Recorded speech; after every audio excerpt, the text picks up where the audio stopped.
Hello लोगोफोर दिनै मोनसे गोदान भिडिअ नोंथांमोनखौ जोर जोर बरनाय थाबाय नोंथांमोननि गोबां खावलायनायनि जाहोनाव दिनै आं नोंथांमोननि सेराव लानानै फैनाय जादों अरुण'दय आस'निनि गासै खोथाखौ फोरमायनानै होनो जे थारैनो सोर बे आस'निखौ एप्लाइ खालामनो हामारगोन सोरबायदि सुबुङा बे आस'निनि फायदाखौ मोननो हामारगोन फर्मखौ बबेयाव मोनगोन माबोरै फिलआप खालामनांगोन बबेयाव जमा होनो नांगोन लास्ट डेटआ माब्लासिम थागोन डकुमेन्ट्स मा नांगोन बेफोर गासैखौबो नोंथांमोननो आबुङै फोरमायनानै होनाय जागोन बेखायनो जुदि नोंथांमोना अरुण'दय आस'निनि सोमोन्दै गोनो गोथो गुलुं गुजुं सोंनायनि फिननायखौ मोननो लुबैदोंब्ला अब्ला भिडिअखौ आबुङै नायलांबाय थादो।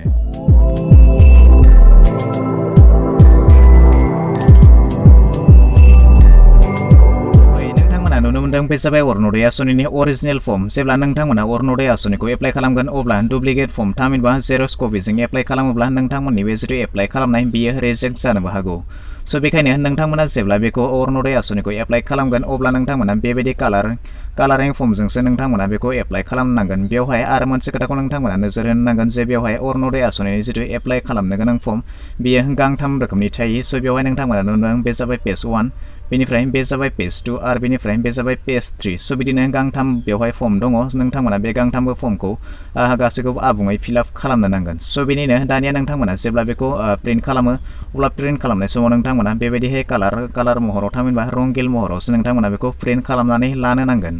स' दानिया बेखौ नोंथांमोननि सोंलु बायदियै सोर सुबुङा बे आस'निनि फायदाखौ मोननो हागोन थामहिनबा सोर सुबुङा बे अरुण'दय आस'निखौ एप्लाइ खालामनो हागोन होननानै बुङोब्ला नोंथांमोननो बेवहाय गासैखौबो डिटेल्सआव नोंथांमोननो फोरमायनानै होगोन। बेनि सिगां नोंथांमोननो मोनसे खोथाखौ आं बेवहाय रोखा खालामनानै होनो नागिरदों जे बेवहाय नोंथांमोना जेब्ला 2 नाम्बार पेज थामहिनबा नैथि पेजाव थाङोब्ला नोंथांमोना बेवहाय मोनसे खोथाखौ रोखा जानो हागोन जे बेवहाय नोंथांमोना नायदो फेमिलि डिटेल्स नोंथांमोना जेब्ला एप्लाइ खालामगोन बेवहाय नोंथांमोननि फेमिलि डिटेल्सखौ बेवहाय एन्टार खालामनानै होनो नांगोन। बेनिनो जेब्ला नोंथांमोना बेवहाय एप्लाइ खालामगोन अब्ला एप्लाइ खालामगिरि बिथांजों लोगोसे नोंथांनि जिथु फेमिलि डिटेल्स बेवहाय सोनाय जागोन न'खरनि सोद्रोमा बेवहाय सोनाय जागोन बिथांजों बे एप्लाइ खालामगिरि बिथांजों नोंथांहा मा सोमोन्दो दङ बेफोर गासैबो डिटेल्सखौ बेवहाय होनो नांगोन। बेनिनो दानिया आगदाथिंजाय नोंथांमोना जिङाव नायोब्ला नुनो मोनगोन बेवहाय प्रायरिटि स्टेटास दानिया बेवहाय मोनगिरि थामहिनबा बेवहाय प्रायरिटि स्टेटास नोंथांमोना बेवहाय मुंख'नो नांगोन जे बिथाङा मा केटेगरियाव गोग्लैयो। बेवहाय डि दङ एस दङ डाब्लिउ दङ थामहिनबा DY दङ। स' बिदिनो मोनब्रै रोखोमनि बेवहाय केटेगरि होनानै दिनै दङ नोंथांमोना बे मोनब्रै केटेगरिया मा बेवहाय आं नोंथांमोननो दिन्थिनानै डिटेल्स बेवहाय डि माने डाइभर्स थामहिनबा जुलि जादोंमोन नाथाय जुलि जानायनि उनाव फाथैलाइ बिसिलायबायब्ला थामहिनबा डाइभर्स जाबायब्ला बेबायदि थासारियाव बेबायदि आइजोआल'सो बे आस'निखौ एप्लाइ खालामनो हागोन। बेनिफ्राय एसआव दङ सेपारेटेड थामहिनबा जुलि जादोंमोन नाथाय फिसायजों गारजानायनि उनाव जुदि बिथाङा हारसिङै जिउ खुंनानै दङब्ला बेबायदि आइजोआल'सो बे आस'निखौ एप्लाइ खालामनो हागोन। डाब्लिउआव दङ उइड' थामहिनबा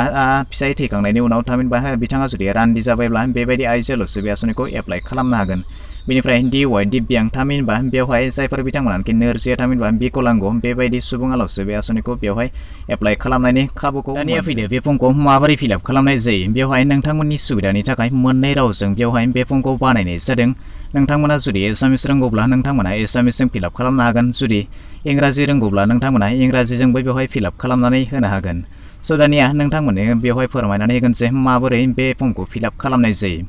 बिनिनो नोंथांमोना आगसिथिंजाय खनायाव नुनो मोनदों एप्लिकेसन नाम्बार बेवहाय नोंथांमोना जेबो लिरनांगौनि गोनांथि गैया।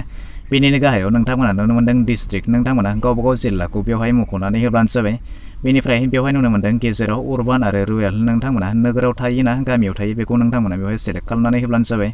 बेनिफ्राय नोंथांमोना माब्ला बेखौ जमा होगोन नोंथांमोना बेनि कालारखौ बेवहाय मुंख'नानै होब्लानो जाबाय। बेनिफ्राय दानिया गाहायाव फैदो एप्लिकेसन डिटेल्स दानिया नोंथांमोना जाय बिथाङानोखि बेखौ एप्लाइ खालामगोन बिथांनि डिटेल्सखौ बेवहाय नोंथांमोना फोरमायनानै होनो नांगोन। बेनिनो बेवहाय नोंथांमोना नुनो मोनदों ब्लक आरो ULB नेम बेवहाय नोंथांमोना गावबागाव ब्लक नङाब्ला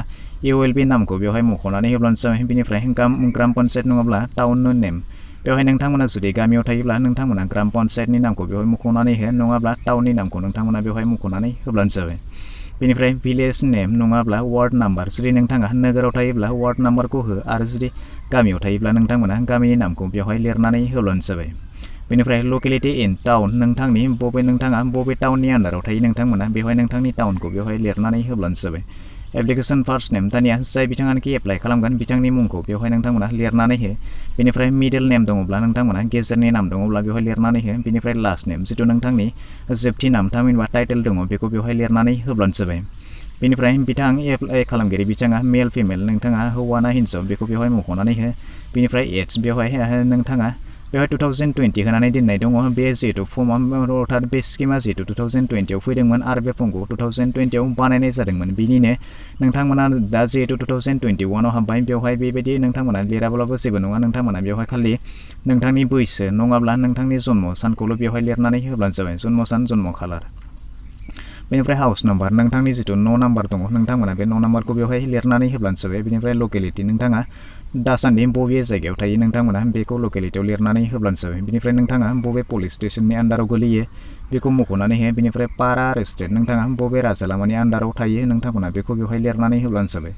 फारसेथिं जाय बेवहाय नोंथांमोना नोंथांमोननि जितु पिन कड नाम्बार दङ नोंथांमोना बे पिन क'डखौ बेवहाय होनानै हो बेनिफ्राय गाहायथाराव नोंथाङा नोंथांनि मोनसे मबाइल नाम्बार नोंथांमोना बेवहाय लिरनानै होब्लानो जाबाय स' बिदिब्ला नाम्बार 1 पेजनि जितु फिलआप खालामनाय प्रसेस बेबायदि नोंथांमोना बे नाम्बार 1 फर्मखौ बेबायदि फिलआप खालामब्लानो जाबाय दानिया फैदो सेकेन्ड नाम्बार पेज दानिया बे सेकेन्ड नाम्बार पेजखौ माबोरै फिलआप खालामनाय जायो अर्थात मा होनो गोनां जागोन बेवहाय नोंथांमोना नायदो गिबियावनो फेमिलि डिटेल्स नोंथांनि न'खर परियाल बेवहाय नोंथांनि न'खरनि सोद्रोमाखौ बेवहाय गासैखौबो बेवहाय आबुङै लिरनानै होनो नांगोन बेवहाय बिथाङा बेसेबां बैसोनि आरो मा बिथाङा हौवा ना हिन्जाव नोंथांमोना बेखौ मेनसन खालामनानै नांगोन बिनिफ्राय नोंथाङा बिथांजों मा सोमोन्दो दङ नोंथाङा बेखौबो मख'नानै होनो नांगोन स' बिदिनो नोंथांनि बेबायदिनो फेमिलि डिटेल्सखौ बेवहाय मख'नानै होब्लानो जाबाय दानिया फैदो बेंक एकाउन्ट डिटेल्स दानिया बे जे रां बे राङा जिहेतु बेंक एकाउन्टआवसो हाबगोन बेखायनो नोंथांमोना बेवहाय नोंथांनि बेंक डिटेल्सखौ बेवहाय होनो नांगोन